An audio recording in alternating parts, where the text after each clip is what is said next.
할렐루야. 하나님은 살아계십니다.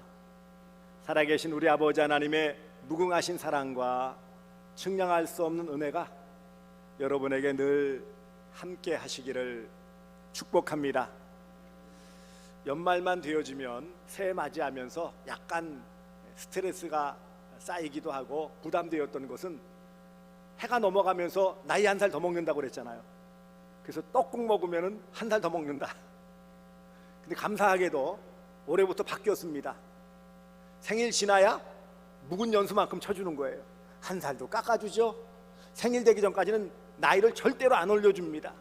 그래서 그냥 덩달아 이제는 연말 되어도 새해를 맞이했구나 감사할 수 있는 그런 좋은 시절이 되었습니다. 오늘 본문 말씀 보시면 이 다윗의 믹담시, 곧 교훈시라고 하는데 이 배경을 살짝 설명해 놓았는데, 한마디로 아람과 에돔과의 전쟁에서 싸워서 이길 줄 알았어요. 왜냐하면 훨씬 강한 상대인 블레셋도 물리쳤지요.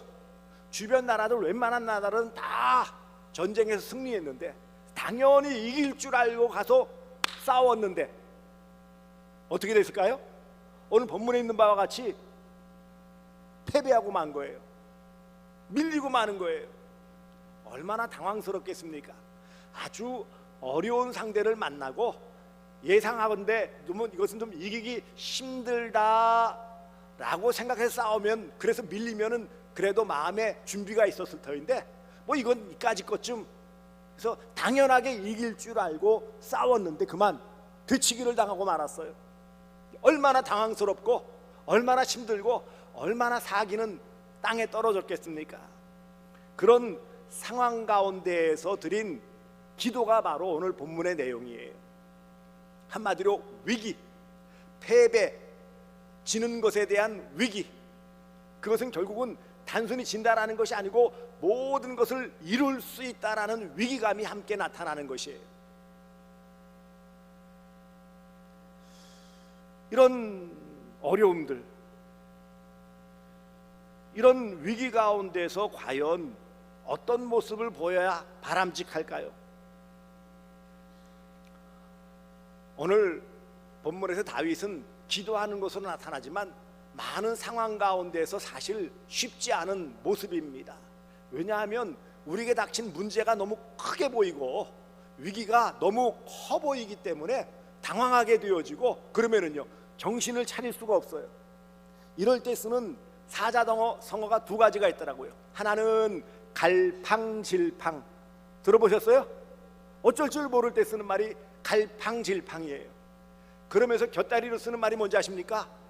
우왕좌왕, 어쩔 바를 모르는 거예요. 어떻게 좋을지 모르는 거예요. 대개 우리들의 반응입니다.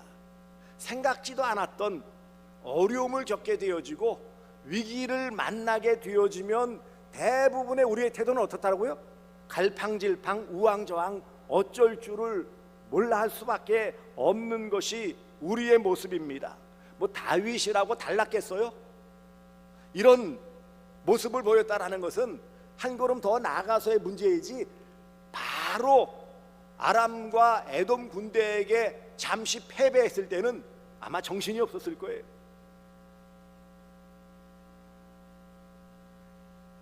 물론 지난 다음에 나중에 결과를 보면 별것 아닌 것 같지만 당시에는 어땠을까요?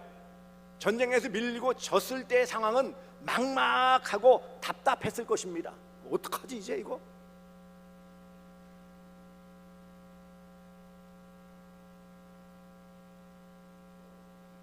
하나님께서 오늘 본문에 보시면 이와 같은 상황으로 몰아가셨다라는 것을 다윗은 어느 정도 알게 되었던 것 같아요. 1절을 보시면 하나님이여 주께서 우리를 버려 흩으셨고 분노하셨사오나, 믿음을 가진 사람이라 할지라도, 하나님을 의지하던 사람이라 할지라도 갑작스러운 재난과 위기를 만나면 어떤 생각부터 든다고요? 하나님 왜 이렇게 하시는 겁니까? 왜? 도대체 나에게 왜 이런 어려움을 주시는 거예요? 나름대로 그래도 잘 믿으려고 했고 나름대로 하나님 말씀대로 살려고 하는데 왜 내 인생에 이런 모습으로 나를 어렵게 하십니까?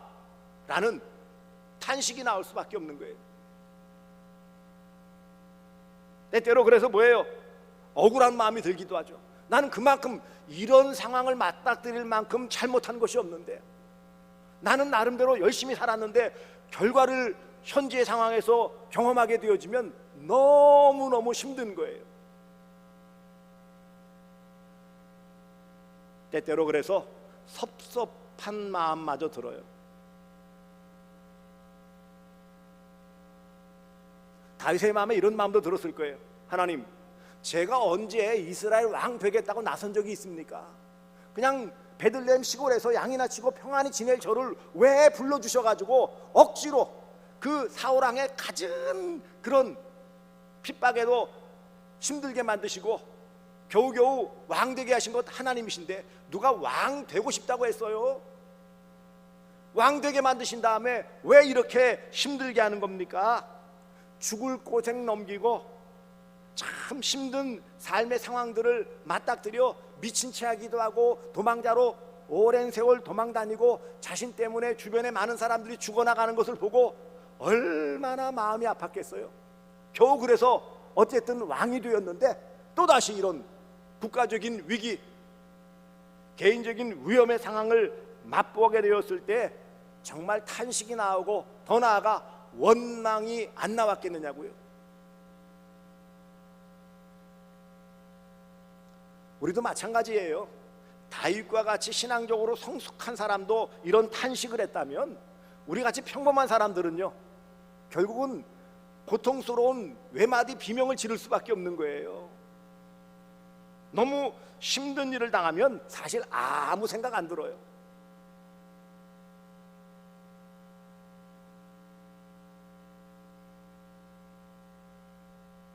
전에 그래 우스갯소리로 그런 말 했잖아요. 어느 집에 불이 나는데 하도 정신이 없고 뛰어다니니까 아버지가 아들한테 소리 지르는 거예요. 얘야 불 났는데 119가 몇 번인지 알아봐라. 119가 몇 번인지 알아보래요. 사람들이 당황하면은요 엉뚱한 모습을 보여요. 그것을 정면으로 바라보기보다는 외면하고 싶어져요. 그리고 그것을 외면함을 통해서 잊어버리고 싶어져요. 그렇다고 문제가 해결되어질까요? 때때로는 그냥 자포자기하고 될 대로 되라, 그런 심정이 들 때도 있다라는 것입니다. 그런데 이런 단계에서 다윗은 한 걸음 더 나아가는 모습을 보이고 있습니다. 사실 위기의 때에는 회복을 기대하기 어려워요. 그렇지 않습니까? 당장 문제가 코앞에 있어가지고 어쩔 줄을 모르는데 어떻게 먼 뒤의 일을 바라보면서 여유를 가질 수 있단 말입니까? 인생의 위기에 우리 성도는 어떻게 해야 합니까? 지금 당하고 있는 위기, 이것을 해결하기 위해서는 지금 하나님의 은혜로 회복되기를 위해서 기도해야 합니다. 따라서 합시다. 기도해야 합니다. 기도해야 합니다. 여러분 그럴 거예요. 당연한 말씀 괜히 또 하신다.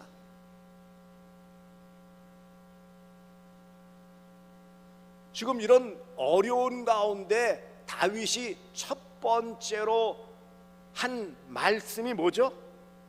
지금 우리를 회복시키소서 하나님께 기도하고 있는 거예요.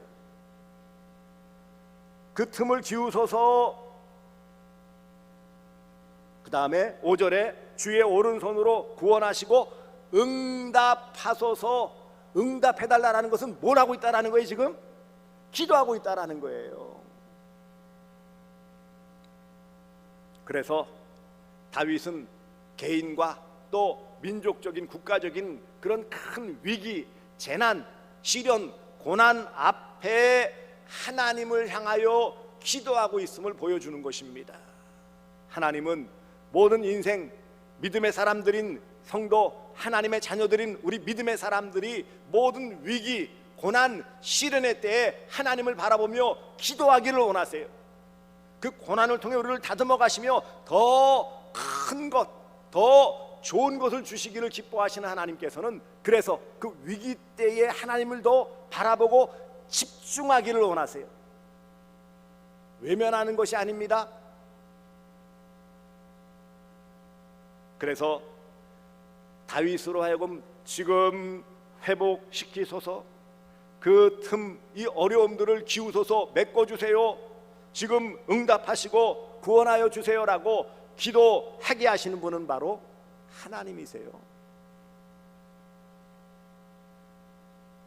지금 회복시키소서, 지금 우리에게 다시 돌아오소서라는 뜻이에요. 하나님이 외면하는 것 같아요. 하나님 짐짓 뒤짐지고 돌아서 계신 것 같아요. 너무 막막해요. 지금 눈앞에 보이는 적군이 문제가 아니라 그렇게 그것을, 이런 상황을 허락하시는 하나님을 바라보며 하나님 제발 돌아서서 우리를 봐주세요, 이런 의미가 바로 지금 우리를 회복시키소서라는 청원, 간구예요. 이스라엘 군대의 용맹함이나 지휘관들의 탁월한 전술보다 더욱 필요한 것은 바로 하나님의 도우심입니다. 우리의 모든 어려움과 고난과 시련의 때 필요한 것은 우리의 어떤 발버둥이 아니라, 어떤 노력과 수고가 아니라 하나님의 도우심이심을 잊지 마시기를 바랍니다. 한 해를 마무리하고 새해를 맞이하는 이 시점에서도 많은 것들이 스쳐 지나갈 것이에요. 또 잘, 그래도 믿음으로 잘 대해서 또 해결안 받은 것도 있지만 그렇지 못하고 엄벙덤벙대다가 묻혀가지고 많은 곤욕을 치른 그런 일들도 있고, 현재도 그런 상황일 수도 있어요. 누가 어려움을 자청할 수 있을까요? 누가 고난을 기뻐할까요? 하지만 우리의 모든 삶에 있어서의 우리의 어려움들을 하나님은 결코 외면하지 아니하시며, 그런 고난과 시련을 통해 하나님의 그 자녀들을 하나님께서 다듬어 가시고 더 좋은 것, 귀한 것으로 채워주시기를 원하시는 하나님께서 그 위기 때에 오히려 하나님을 바라보고 하나님을 의지하고 하나님께 기도하기를 원하시는 하나님의 깊으신 뜻이 있음을 꼭 기억하시기 바랍니다.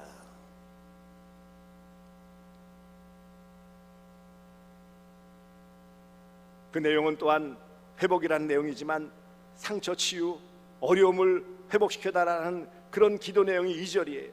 주께서 땅을 진동시키사 갈라지게 하셨사오니, 이런 어려움이 누구로부터 말미암았다라는 거예요?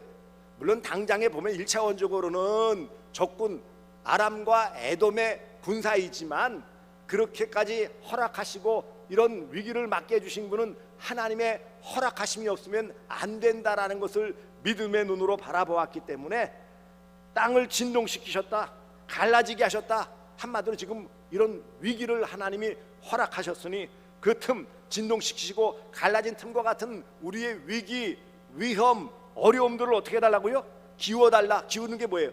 옷을 꿰매듯이 찢어진 옷은 어떻게 해야 돼요? 꿰매야 되잖아요. 마찬가지로 그것을 잘 마무리해서 승리를 안겨주십시오라는 그런 은유적인 표현이에요.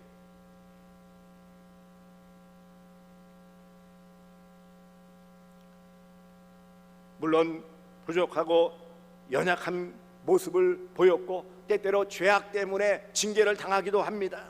이 원인이 어디에 있는지 다 알 수 없지만 어찌되었든 하나님의 의도하심 때문에 어려움을 겪고 있어요. 그러니 이처럼 어려움, 여기 3절에 보세요. 주께서 주의 백성에게 어려움을 보이시고 그 어려움을 허락하셨다라는 거예요. 비틀거리게 하는 포도주를 우리에게 마시게 하셨나이다. 힘들게 하셨다는 거예요.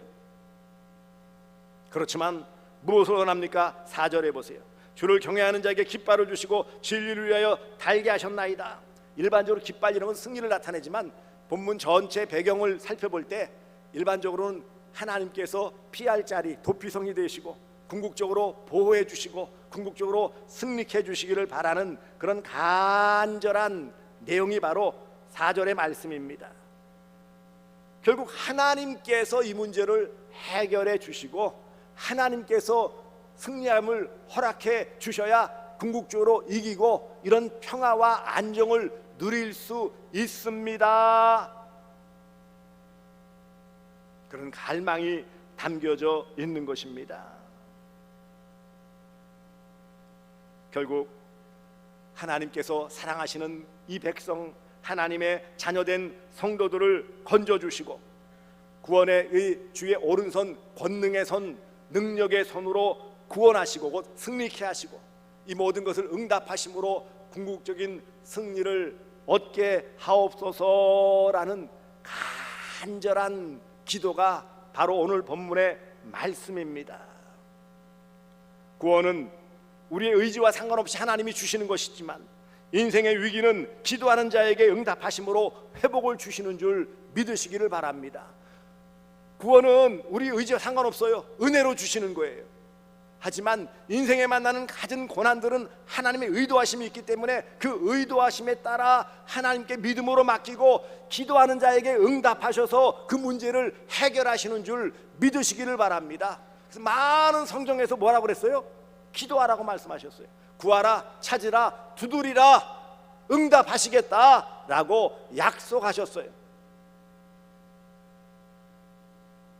하나님은 기도에 응답하셔서 그 백성 자녀들의 그 모든 위기에서 극복할 수 있도록 회복시켜 주시는 좋으신 하나님, 소망이 되신 하나님이심을 믿으시기를 바랍니다. 회복은 하나님의 기도 응답입니다. 한마디로 회복은 응답이에요. 이런 인생의 어려운 문제들을 기도로 회복하시는 주의 백성들 되어주시기를 주님의 이름으로 축복합니다. 회복은 하나님의 은혜입니다. 회복은 하나님의 기도 응답이에요. 기도하지 않으면 회복도 없습니다. 회복과 승리는 하나님께서 기도하는 자녀들에게 주시는 응답이요 선물입니다. 지금은 우리에게 회복이 필요하고 그러므로 지금은 기도할 때예요. 지금 회복이 필요하고 지금 기도해야 하나님의 회복의 은혜를 맛볼 수 있음을 기억하시기 바랍니다. 하나님은 때때로 우리를 훈련시키시기 위해 고난의 시간, 이런 고난의 터널을 통과하게 하시며 이때 기도하는 자에게 회복의 은혜를 베풀어 주십니다. 우리가 알고 있는 오늘 본문을 지은 다윗도 많은 고난을 겪은 사람입니다. 패배와 위기를 수없이 겪었고 죽음의 생명의 위협을 많이 겪었던 사람이요, 가장 인생의 밑바닥과 같은 그런 처절함을 많이 경험한 사람이 다윗이에요.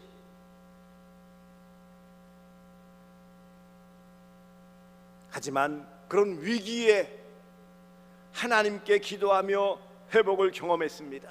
우리가 잘 알고 있는 그가 대중들에게 나타나고 인정받고 쓰임받은 첫 번째 얘기는 바로 블레셋 골리앗과의 싸움 아닙니까? 그때 골리앗과 싸움할 때 그가 내가 무기도 좋고 내가 잘 훈련받아가지고 내 능력으로 이긴다라고 말했어요? 아닙니다. 하나님을 의지한다라고 선언하는 기도가 병행되어져 하나님을 의지하고 나아가 자신보다 몇 배 덩치가 큰 골리앗을 제대로 된 무기가 아닌 물매로 물리치며 승리를 얻을 수 있었던 것은 바로 하나님을 의지하고 하나님을 바라보고 믿음으로 더욱 하나님께 매달린 믿음의 승리요 기도의 승리라는 것을 알 수 있습니다. 위기는 은혜와 복을 받을 수 있는 기회예요. 그래서 다윗도 뭐라고 고백합니까? 고난당함이 내게 유익이라. 어려울 때는 너무 힘들고 비참해지고 살맛 안 나고 어쩔 줄을 몰라 우왕좌왕하고 갈팡질팡하지만 그래도 하나님을 바라보고 엉금엉금 기어서라도 하나님을 바라보며 기도하니 하나님께서 먹구름을 흩어 밝은 태양을 비춰주시는 것처럼 인생의 갈 길을 열어주시고 문제를 해결해 주시고 회복의 은혜를 베풀어 주시는 것입니다. 그러므로 사랑하는 성도들이여, 어려움이 있다고 낙심하지 마십시오. 물론 인간인지라 잠시 주춤할 수는 있지만 그것을 계속 원망하며 불평하며 주저앉아 있지 말라는 거예요. 힘든 일이 있다고 좌절하지 마십시오. 이런 어려움을 통해 우리를 더 멋진 인생으로 바꿔주시려는 하나님의 깊으신 계획과 뜻이라는 것을 기억하시기 바랍니다. 그러므로 성숙한 성도는 어려운 위기 때에 하나님께서 나를 어떻게 다듬어 가시려고 이렇게 나를 몰아가시는가 라고 믿음의 눈으로 바라보고 더 납작 엎드려 기도하는 거예요.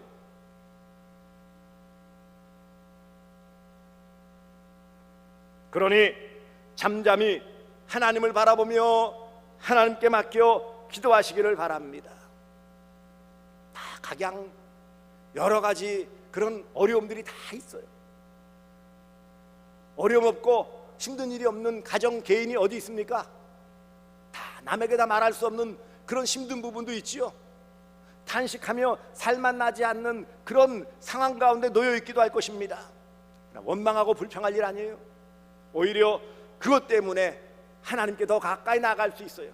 고난은 바다에 부는 바람과 같은 거예요. 그것이 풍랑이라 힘들게 하지만 오히려 인생의 배는 돛을 달아서 그 바람이 불어야 오히려 앞으로 가는 거예요. 아무런 바람이 불지 않는다면 배는 움직일 수 없어요. 이처럼 다윗이 하나님 앞에 엎드렸을 때, 회복을 위해 기도했을 때 하나님은 기도에 응답을 주시고 승리를 주시는데 12,000명을 쳐서 죽일 수 있었다. 단번에 전세를 역전시켜 주시고 승리를 안겨주시는 거예요. 뿐만 아니라 물리치며 하나님의 함께 하심을 경험하게 되어지는 것입니다. 이 뒤에 말씀들이 그것입니다. 10절에 하나님이여 주께서 우리를 버리지 아니하셨나이까? 하나님이여 주께서 우리 군대와 함께 나아가지 아니하시나이까? 그런데 뭐라고요? 결국은요, 이런 기도를 통해 하나님이 함께 하시고 하나님의 도우심으로 승리를 맛보게 되어지는 것이요, 이스라엘에는 평화가 임합니다. 번영과 안정을 누릴 수 있어요. 더 나아가 이런 다윗의 그런 리더십, 다윗이 왕이 되었지만 사울 왕과 그 측근들이 계속 내적으로는 방해하고 어려움을 겪게 하고요, 외적으로는 주변에 많은 가나안 족속들, 에돔이나 모압이나 이런 암몬이나 블레셋과 같은 나라들이 괴롭히는 어려운 가운데 있었지만 하나님을 바라보며 엎드려 기도함을 통하여 그 모든 것을 다 물리쳤기에 이 다윗의 이런 신앙의 믿음의 리더십은 굳게 세워지고, 오늘 믹담시라고 했죠. 다윗이 신앙적으로 백성들을 가르칠 수 있는 자리에까지 나가며 이렇다라고 보여줄 수 있는 모범을 보이고 간증을 하는 내용이 바로 오늘 시편 60편의 내용인 거예요. 백성들이여, 이런 위기 때에 나와 같이 기도합시다. 기도해야 위기를 극복할 수 있습니다 라는 교훈시를 지어서 내놓을 수 있었던 것입니다. 결국 다윗은 하나님께 영광 돌리는 아름다운 삶을 살았습니다. 말씀을 맺습니다. 위기는 기회입니다. 위기의 때에 하나님께 기도함을 통하여 회복을 경험하시는, 기도응답으로 회복과 하나님의 놀라우신 복을 받아 누리시는 복된 성도들 되어지시기를 주 예수 그리스도의 이름으로 축복합니다.